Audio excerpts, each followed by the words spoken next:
Bonsoir, c'est Paul.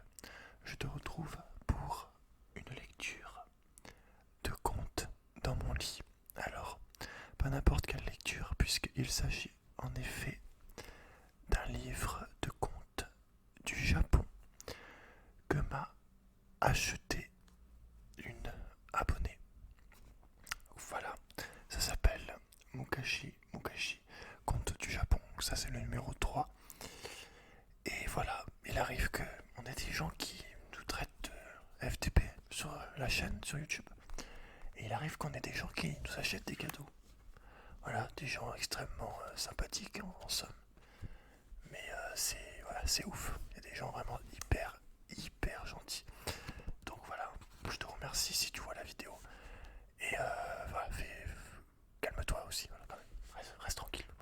Donc je vais te lire un ou deux contes, je pense. On va voir. Je vais essayer de te montrer les images à chaque fois. Et puis voilà, on est parti. Je découvre avec toi le livre. Donc, je suis obligé de plier mes jambes, mais c'est pas grave. Alors on va lire celui qui me faisait de l'œil sur la couverture sur Amazon. Donc ça s'appelle Kuma et Kitsune. Je vous montre les images. J'espère qu'on voit bien. Kuma et Kitsune. Voilà, donc c'est parti. On voit, c'est très mignon. Genre, regardez, c'est mignon.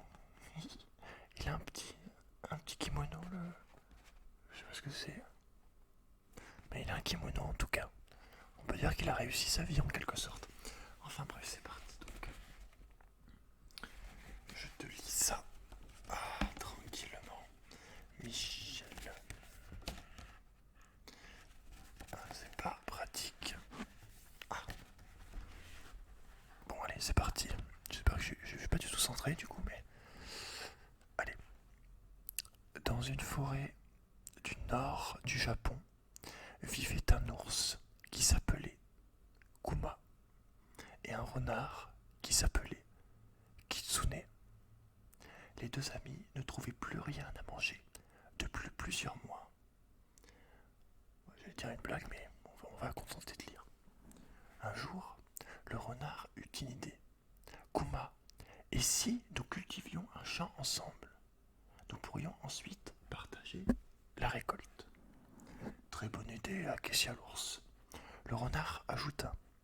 Toi, Kuma, tu pourras prendre toute la partie de la plante qui sort de terre, et moi, je me contenterai des racines.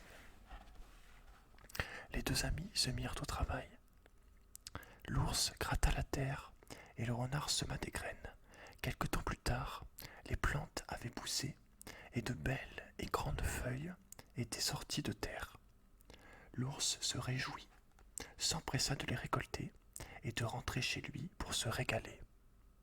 Dès qu'il fut parti, le renard commença à déterrer d'énormes racines blanches. Sans le dire à l'ours, il avait fait pousser des radis blancs. Le petit bâtard. Ça c'est moi. Chez lui, l'ours affamé engloutit une pleine poignée de feuilles qui recracha aussitôt. Pouah, mais c'est infect, c'est immangeable, s'écria-t-il. Il se rendit aussitôt chez le renard pour se plaindre. Il le trouva chez lui en train de se régaler avec les radis blancs. Alléché, il lui demanda ces racines ont l'air délicieuses, je peux goûter? Mais le renard lui répondit Ah non, Kuma, un marché est un marché. On a partagé la récolte et tu as eu ta part. L'ours rentra chez lui, déçu et le ventre creux.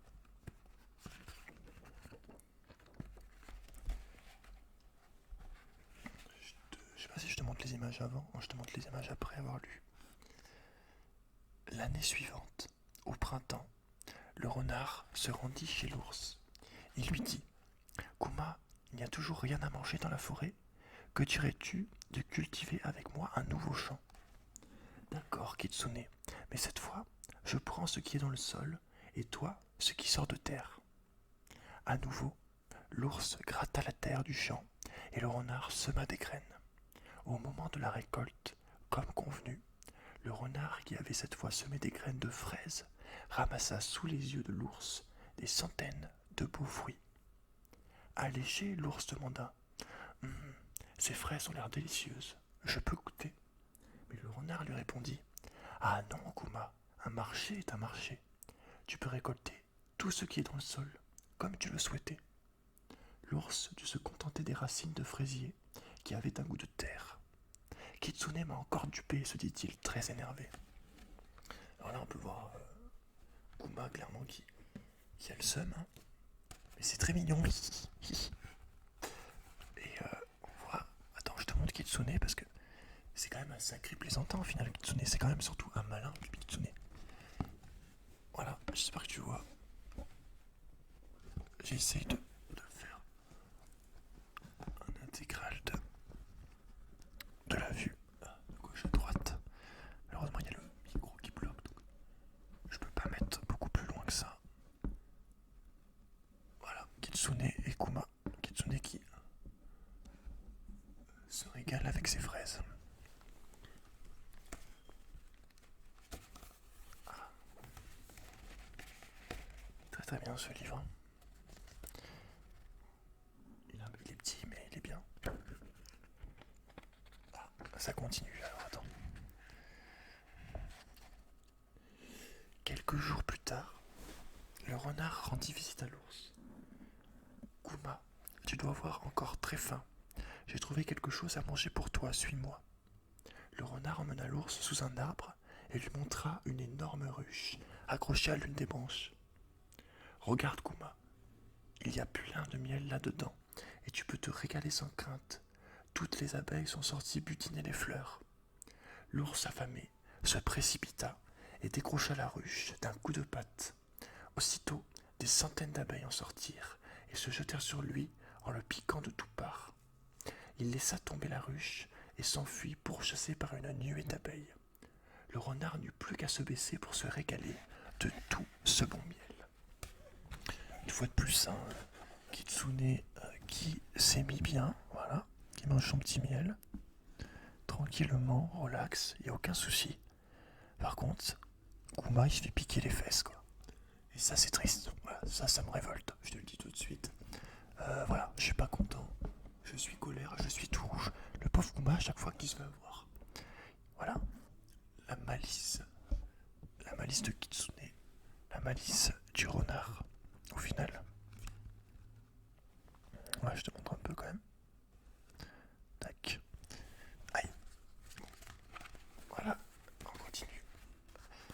On continue. J'espère que tu n'entends pas la musique en bas. Je suis désolé, je suis en journée, mais j'ai eu du mal à être frais, un minimum frais pour tourner tout à l'heure.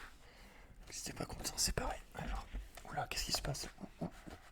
What the fuck, qu'est-ce qu'il est en train de faire? Peu après cette mésaventure, l'ours rendit visite au renard. « Kitsune, je t'ai trouvé quelque chose à manger de bien meilleur que les radis, les fraises ou le miel. Qu'est-ce qui peut être aussi délicieux ?» demanda le renard, très intéressé. « De l'autre côté de la rivière, j'ai vu un troupeau de chevaux sauvages. » Le renard fut un peu surpris. « Mais ils courent trop vite pour moi. Je ne pourrai pas les attraper. » L'ours expliqua au renard. « Mais si, c'est facile. Attends qu'un cheval se repose, accroche ta queue à la sienne et mords-lui la cuisse. Il ne pourra pas s'enfuir et tombera. Tu pourras alors le manger tranquillement. » Aussitôt, le renard se rendit de l'autre côté de la rivière et arriva dans la clairière où se trouvaient les chevaux sauvages. Il attacha discrètement sa queue à celle d'un cheval assoupi et lui croqua la cuisse. Le cheval bondit et donna des coups de sabot au renard qui ne pouvait pas fuir. Puis, il se mit à galoper, traînant derrière lui le renard, toujours accroché par la queue. Après avoir fait plusieurs fois le tour de la clairière, le renard finit par se détacher et tomba dans une grosse flaque de boue. L'ours, qui était caché derrière un buisson, regardait Kitsune et rigolait. Bon, au final, Kitsune s'est enfin fait avoir, voilà. Kuma s'est un petit peu vengé quand même.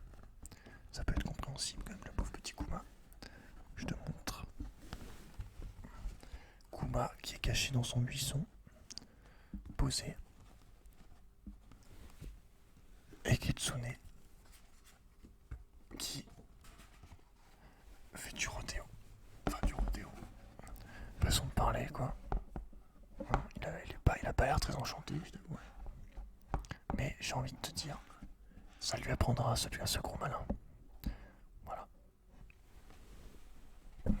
Oula, attention. Oula. Désolé, hein. C'est très compliqué de tomber sur le lit. Surtout avec une vue comme ça, un peu de loin. Sans tenir le micro. Encore pire. Allez, on continue sur ce très conte très mignon. Très mignon. Regarde là, je te montre après, mais c'est mignon. On arrive à la dernière page. Ça aurait fait un bon livre de contes, ça, pour le travail. Enfin, l'ancien travail, ça aurait été bien, ça. Très joli. Très sympathique. Le lendemain, le renard retourna voir l'ours. Kuma, je m'excuse de t'avoir joué des tours. Moi aussi, Kitsune, faisons la paix et entraînons-nous. Depuis ce jour, l'ours et le renard cultivent leur champ ensemble et se régalent des fruits et des légumes qu'ils partagent équitablement. Et voilà, il faut s'entraider. En plus, tu vois, ils habitent à côté, genre ils vont pas se faire des crasses tout le long. Faut qu'ils se mettent ensemble et tout ira bien. Donc je te montre, regarde. C'est très mignon. Voilà, on voit. Je sens que on va tomber.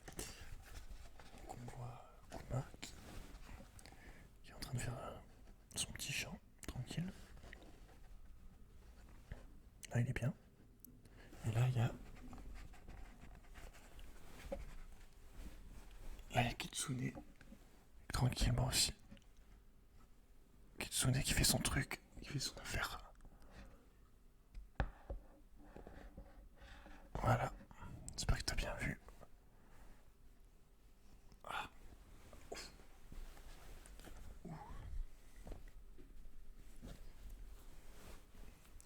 Donc j'espère que t'as aimé cette vidéo. En tout cas, moi j'adore ce livre, même s'il est malheureusement trop court. Les contes sont vraiment très sympathiques.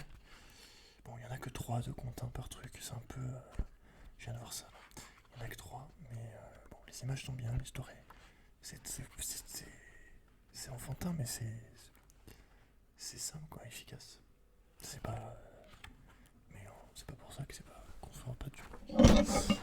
C'est pas pour ça qu'on n'aime pas lire ça. J'en étais sûr que le micro allait tomber. Ça devait arriver. Bon. Je te redis le nom. Mukashi. C'est une série comme ça, il y a plusieurs tomes. À chaque fois, t'as 3 contes dedans, je pense. Là, il y en a 3. Il y en a tout à avoir 3 contes à chaque fois, 3, 4 peut-être. Mukashi, tu tapes ça sur Amazon et tu devrais trouver. Donc voilà. Je lirai les autres tout seul.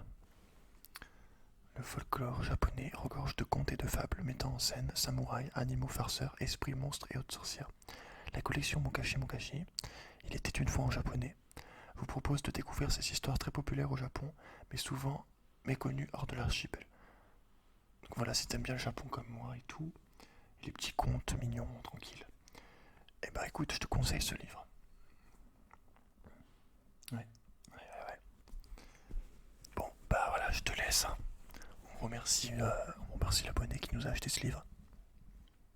Parce que je pars du principe que tout ce qui est sur ma liste Amazon, ou même en général, quand tu fais un don ou quoi, l'argent qui est donné, 95% des cas, bon, même si ça me sert à moi et que c'est aussi pour moi, ça sert pour la chaîne évidemment. C'est un cadeau qui est fait à toute la chaîne. Et ça c'est beau. Bon, bah écoute, je te laisse. Prends soin de toi, fais de beaux rêves et on se dit à très bientôt. Allez, salut.